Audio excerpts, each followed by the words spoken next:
নমস্কার বন্ধুরা, আজ আমি চলে এসেছি চিকেনের একদম নতুন এক রেসিপি নিয়ে। একঘেয়ে চিকেন খেতে খেতে কিন্তু আমরা একদম বোর হয়ে গেছি। এইভাবে একবার চটপট তৈরি করে ফেলুন স্পাইসি সজি চিকেন। এইভাবে খেলে আপনি কিন্তু বারবার এভাবে করে খেতে চাইবেন। এর জন্য কিন্তু আমি বোনলেস চিকেন নিয়েছি এবং চলুন আমি রেসিপিটি এখন শুরু করছি। তো প্রথমে আমি একটি চিকেনের জন্য ব্যাটার তৈরি করে নেব। একটি বোলে আমি নিয়ে নেব বেশ কিছুটা টক দই, তারপর দিয়ে দেব একটি ডিমটা দিয়ে নিয়ে এবার এখানে আমি একে একে দিয়ে দেব আদা কুচি, লঙ্কা কুচি, রসুন কুচি, তার সাথে পেঁয়াজ কুচি। পেঁয়াজ কুচিটা কিন্তু আমি বেশ অনেকটা পরিমাণে দেব, সেই তুলনায় কিন্তু লঙ্কা কুচি, আদা কুচি ও রসুন কুচি আমি খুব বেশি ব্যবহার করব না। এইগুলি দেওয়া হয়ে গেলে এবার আমি এখানে দিয়ে দিব বেশ কিছুটা সাদা তিল। সাদা তিলটা আমি এখানে অল্প রোস্টেড করে নিয়েছি। এই সাদা তিলটা কিন্তু আমি এখানে দিয়ে দেব। এবার সাদা তিলটা যখন আমার দেওয়া হয়ে যাবে তখন আমি একে একে সসগুলি দিতে শুরু করব। তো প্রথমে আমি এখানে দিয়ে দিব টমেটো সস। টমেটো সসটা কিন্তু একটু বেশি পরিমাণে পড়বে এখানে, আর তার সাথে চিলি সসটাও আমার বেশ অনেকটা পরিমাণে এখানে আমাকে দিতে হবে, কারণ আমি এখানে কিন্তু লঙ্কা বাটা ব্যবহার করব না, শুধু কাশ্মীরি লঙ্কার গুঁড়ো কিছুটা দিব। আর এই লঙ্কা কুচি যে আমি দিয়ে নিয়েছি এতেই কিন্তু ঝালটা আসবে, সেই জন্য চিলি সসটা আমি অনেকটাই দেব, আর সয়া সসটা আমি কিন্তু অল্প পরিমাণে দেব।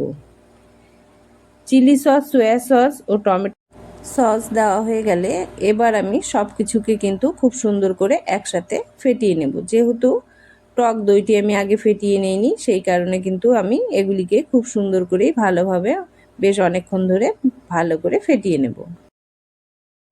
এবার এই ব্যাটারে আমি দিয়ে দেব লবণ, হলুদ ও কাশ্মীরি লঙ্কার গুঁড়ো। লবণ, হলুদ ও কাশ্মীরি লঙ্কার গুঁড়ো দিয়ে আবার সব কিছুকে কিন্তু আমি ভালো করে ফেটিয়ে নেব। লবণ, হলুদ, কাশ্মীরি গুঁড়োর সঙ্গে শুধু অল্প আমি শাহি গরম মশলা দিয়ে দেব। সব কিছু দিয়ে এবার এটিকে খুব সুন্দর করে ফেটিয়ে নিয়ে এবার আমি আমার চিকেনের পিসগুলিকে কিন্তু এখানে দিয়ে দেব। চিকেনের পিসগুলি দেওয়া হয়ে গেলে আমাদের কিন্তু আরও কিছু জিনিস এখানে দিতে হবে। চিকেনের পিসগুলি আমি সব দিয়ে নিয়ে এখানে প্রথমে দিয়ে দেব একদম অল্প পরিমাণে কিছুটা ময়দাটা দিয়ে এবার কিন্তু আমি হাত দিয়ে ভালো করে চিকেনগুলিকে এখানে মেখে নেব। হাত দিয়ে সুন্দরভাবে মেখে নেব যাতে প্রতিটি চিকেনে আমি যে ব্যাটারটি তৈরি করেছি সেই ব্যাটারটি ভালো মতো ঢুকে যায়। ভালো করে এটিকে খুব সুন্দর করে অনেকক্ষণ ধরে মাখিয়ে নিয়ে তারপর আমি এখানে দিয়ে দেব বেশ অনেকটা পরিমাণে কিন্তু গোলমরিচের গুঁড়ো। আর চিকেনটা আমার স্পাইসি হবে, যেমন নামি স্পাইসি। এবার আমি এখানে দিয়ে দেব কিছুটা চিলি ফ্লেক্স। এই চিলি ফ্লেক্সটা কিন্তু আমি ঘরে করে নিয়েছি। এই চিলি ফ্লেক্সটায় একটিও বিচি কিন্তু নেই। আমি কি করেছি, শুকনো লঙ্কার বিচিগুলো ভেতর থেকে সব ফেলে দিয়ে শুধু যে গাটা থাকে সেটিকে কুচি কুচি করে কেটে নিয়েছি। এগুলি আমাদের মুখে পড়বে কিন্তু অত ঝাল লাগবে না। আমার কিন্তু আর কিছু এখানে দেওয়ার নেই। এবার এটিকে আমি আধা ঘন্টা থেকে 45 মিনিটের জন্য রেস্টে রেখে দেব। এবার আমি একটি মশলা তৈরি করে নেব। তো এখানে আমি প্রথমে দিয়ে দেব দুটো শুকনো লঙ্কা, তার সাথে 3টে কাজু বাদাম, 6 থেকে 7টা কাঠবাদাম, এলাচ, দারচিনি, গোলমরিচ, লবঙ্গ, তার সাথে দিয়ে দেব কিছু সাদা তিল। এই তিলটা কিন্তু কাঁচাই আছে। তিলের সঙ্গে আমি দিয়ে দেব বেশ অনেকটা পরিমাণে কস্তুরি মেথি। সব কিছুকে শুকনো খোলায় গরম করে কিন্তু আমি এগুলিকে গুঁড়িয়ে নেব। এবার আমরা যে চিকেনগুলি ম্যারিনেট করে রেখেছিলাম সেগুলিকে আমি এখন একটি তাওয়াতে, খুব বেশি তেল দেব না, অল্প তেল দিয়ে এগুলোকে কিন্তু রোস্টেডের মতো করে নেব। আর আমি কিন্তু এগুলোকে একটু বেশ সুন্দর করে উল্টে পাল্টে একটু যেন নিচটা লাগা লাগা হয় এবং স্মোকি একটা গন্ধ আসে, সেই রকম করে কিন্তু এগুলিকে সুন্দর করে ভেজে নেব। ডিম দেওয়ার কারণে কিন্তু এগুলো খুব সুন্দরভাবে ভাজা হয়ে যাবে। দেখুন আমি একদমই কম তেলে কিন্তু করছি, যাতে তাওয়াতে আমার সব চিকেনগুলো একটু লাগা লাগা হয় এবং স্মোকি একটা গন্ধ আসে। তো এভাবে আমি আমার যে চিকেনগুলো আছে, দুবারে আমার গোটাটা হয়ে গেছিলো, গোটা চিকেনগুলো সুন্দর করে ভেজে কিন্তু তুলে নেব। এটাকে আমাদের কিন্তু একটু যাতে তাওয়াতে লেগে যায় সেইভাবেই কিন্তু করতে হবে, যাতে একটা স্মোকি গন্ধ আসে। এটা এত সুন্দর গন্ধ এবং এত সুন্দর স্বাদ হবে, আপনারা একবার অবশ্যই করে খাবেন। দেখুন আমার চিকেনগুলো কিন্তু এবার সুন্দর হয়ে এসেছে। এবার এগুলিকে আমার কিন্তু সুন্দর করে নামিয়ে নেবার পালা। আমরা কিন্তু ম্যারিনেটের সময়ও কোনো তেল ব্যবহার করিনি। দেখুন কত কম তেলে আমি চিকেনটাও এখানে বেশ ভাজা ভাজা করে নিলাম। এবার আমি ওই প্যানেই দিয়ে দেব অল্প পরিমাণে আবার তেল।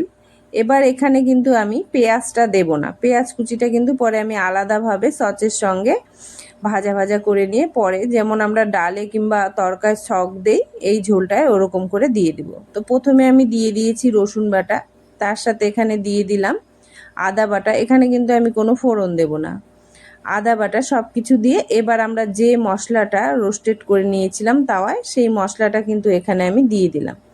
এবার আমি দিয়ে দেব পরিমাণ মতো নুন, কারণ নুন আমি আগেও ব্যবহার করেছি। হলুদও দিয়ে দিয়েছিলাম আগে। আমার এখন খুব বেশি পরিমাণে নুন হলুদ আর লাগবে না, মোটামুটি দিয়ে আমি কিন্তু এখানে আবার কাশ্মীরি লঙ্কার গুঁড়োটা ব্যবহার করব। যেহেতু এটার নামই স্পাইসি চিকেন, দেখতেও স্পাইসি না হলে কিন্তু ভালো লাগবে না, আর খেতেও এটা ঝাল হবে, কারণ আমাদের সস পড়েছে তার সঙ্গে কিন্তু লঙ্কা আমি যখন মশলা করেছি তার সাথে দুটো পড়েছে, তারপর কাঁচা লঙ্কাও কেটে দিয়েছি আমরা, আবার কিন্তু আমি লঙ্কা অনেক কুচি করেও দিয়েছি। তো এটা কিন্তু একটু ঝালঝালি হবে ওই মশলাটা দিয়ে। এবার আমি এখানে মশলাটাকে ভালো করে ফুটিয়ে নেব, কারণ আমার মাংস কিন্তু মোটামুটি হয়েই আছে, খুব বেশি সময় আর লাগবে না। আর এখানে দেখুন না আমার জিরে না ধনে না কোনো মশলা আমি এখানে ব্যবহার করেছি। আর কস্তুরি মেথিটা ওই মশলার সাথে রোস্ট করে একটু বেটে দেবেন, দেখবেন গন্ধটা এত সুন্দর আসে। আপনারা একবার কিন্তু অবশ্যই এই রেসিপিটা করে খাবেন। এবার আমি চিকেনগুলোকে দিয়ে এটাকে কিন্তু বেশ সুন্দর করে হতে দেব। এটা যখন মোটামুটি হয়ে আসবে তারপর আমি কি করব, একটি আলাদা তাওয়াতে অল্প পরিমাণ এখানেও তেল দেব, অল্প তেলে দিয়ে দেব আমি কিছু পেঁয়াজ কুচি। পেঁয়াজ কুচিগুলোকে আমি প্রথমে খুব সুন্দর করে ভালো করে ভাজা ভাজা করে নেব। পেঁয়াজ কুচিটা যখন ভালো মতো ভাজা ভাজা হয়ে যাবে, একদম কালার চেঞ্জ হয়ে যাবে, তখন আমি এখানে দিয়ে দেব বেশ কিছুটা টমেটো সস। টমেটো সসটা দেওয়ার পরে দিয়ে দেব অল্প পরিমাণে সয়া সস।